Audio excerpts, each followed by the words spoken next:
अजय जी धन्यवाद। सभी सम्मानित साथी, मैं काफी देर से सुन रहा था। अजय जी की बात से 2-3 बात से मैं भी सहमत नहीं हूं और कुछ बातें ऐसी हुई है उनसे सहमत नहीं है। मैं शुरू से एक चीज देखी है, अम्बेडकर जी का एक कोट है, शिक्षा वो शेरनी का दूध है, जो पिएगा वो ढाड़ेगा। ये निश्चित है। और मैं एक शिक्षक हूं, शिक्षा से जुड़ा हुआ हूं, देख भी रहा हूं। मैंने जितनी बातें सुनी है उसमें ऐसा तो किसी ने नहीं कहा कि पत्रकारिता की क्रिटिसाइज किया गया है। ये कहा गया है कि पत्रकारिता जो हो रही है उसमें कुछ लोग खराब पत्रकारिता कर रहे हैं और कुछ लोग सही कर रहे हैं। जो खराब कर रहे हैं उनको खराब कहा ही जाएगा। आज की व्यवस्था अगर देखें 2 भाग में डिवाइड हो गई है। एक भाग वो जो साइंटिफिक है, लॉजिक बेस है, और एक भाग वो जो पाखंडवाद को बढ़ावा दे रहा है। वो बहुत ताकतवर है, पैसा है और उनके पास में इवेंट मैनेजमेंट करने का तरीका है। वो चंद लोगों को इकट्ठा करके इतना शो कर देते हैं कि 150 करोड़ जनसंख्या भारत की वो वैसे ही सोच रही है, वैसे ही कह रही है। लेकिन उसके विपरीत जो करीब 100 करोड़ जनसंख्या है, जो लॉजिक बेस है, उनकी बात कहने के लिए जो ये मैनेजमेंट हो रहा है, जो है हमारे पास में, वो बहुत इतना कम है कि सही बात उन तक पहुंच ही नहीं पाती है। ये अंतर आजकल देखा जा रहा है। और जो सही बात को उठाने वाले पत्रकार हैं वो इतना बड़ा मैनेजमेंट नहीं कर पा रहे हैं, या इतनी अच्छी तरह से बात को नहीं प्रसारित कर पा रहे हैं, या उतना माध्यम ऐसा नहीं है कि उनके दिलों में बात घर कर सके। तो आज इसी बात की लड़ाई चल रही है कि सही पत्रकारिता और बुरी पत्रकारिता।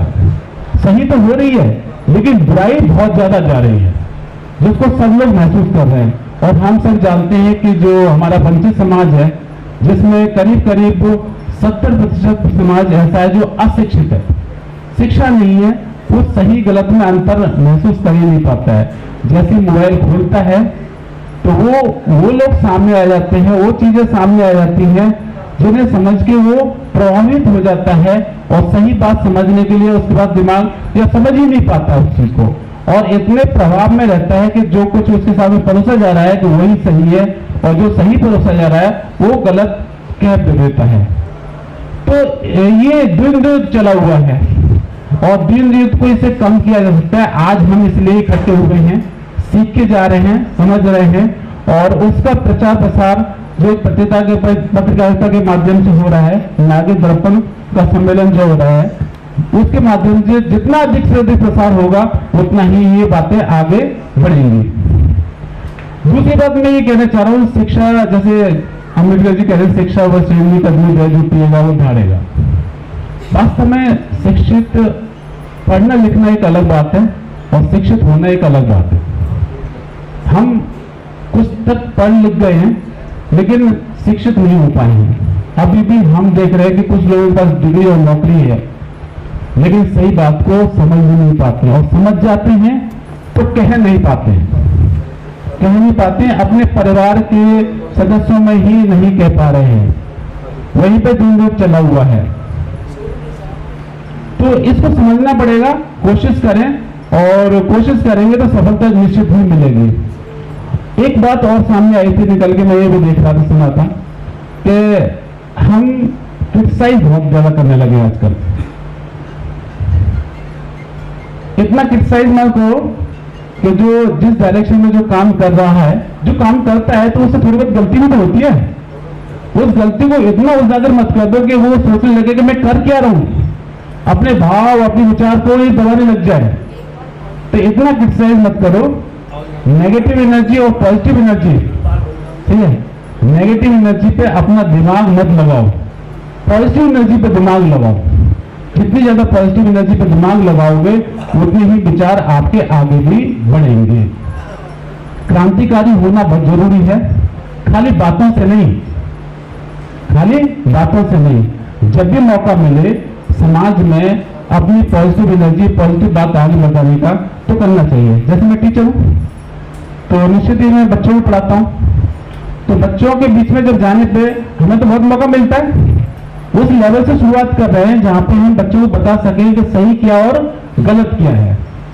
फिजिक्स पढ़ाता हूं तो फिजिक्स के माध्यम से ही मैं बताने की कोशिश करता हूं कि मैं एक उदाहरण बता रहा हूं आपको, जो अक्सर बताता हूं। बल्ब का उदाहरण न्यूटन ने जो दिया था, लेकिन मेरी मेज पर ये डस्टर रखा हुआ है। जब तक ये, अगर मैं इस डस्टर से कहूं उठो यहां से और एक बोर्ड पे जो लिखा हुआ है इसे मिटा दो, डस्टर उठेगा नहीं और मिटाएगा नहीं जब तक मैं कोई उस पर बल नहीं लगाऊंगा। लेकिन हमें समझाया गया जाता है कि इस संसार में इतनी बड़ी शक्तियां हैं जो डस्टर अपने आप उठ जाता है और मिटा देता है। जब डस्टर उठ के और मिटा देता है, इसी प्रकार से वो शक्तियां आपको मिल जाएंगी, बाबाओं के माध्यम से, किस किस के माध्यम से मिल जाएंगी, तो आपका जीवन का कल्याण हो जाएगा। और ऐसा नहीं है। और बच्चों को मैं चैलेंज करके कहता हूं कि अगर किसी परिवार में कहीं से आपने ऐसी शक्ति देखी हो, समझी हो, तो उसे बुलाइए। मैं चैलेंज करता हूं कि डस्टर उठाकर अगर मिटा दे तो आपका उद्धार भी कर सकता है। लेकिन ऐसा नहीं है। बच्चे कभी कभी हमसे करते रहते हैं कि सर आप भगवान में विश्वास नहीं करते। मैं तो नहीं कहा भगवान में विश्वास नहीं करता, लेकिन आप ये पहचानो कि सही भगवान क्या है और गलत भगवान क्या है।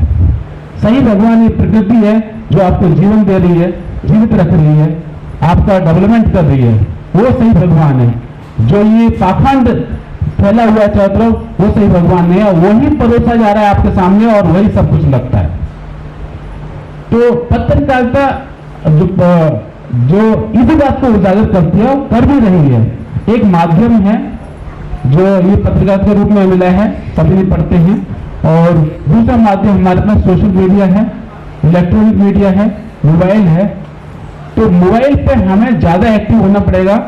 क्यों एक्टिव होना पड़ेगा? कि छोटा बच्चे से लेकर बड़े तक आज सबसे पहले मोबाइल खोलता है तो क्या चीजें सामने मिलती हैं, उससे प्रभावित हो जाते हैं। प्रभावित होने पर क्या होता है कि हम उसी धारा में चले जाते हैं जो धारा हमारे लिए लाभकारी नहीं है। तो उससे बचना बहुत ही जरूरी है। बहुत सारी बातें, बहुत बहुत धन्यवाद मुझे मंच में बुलाने के लिए। धन्यवाद।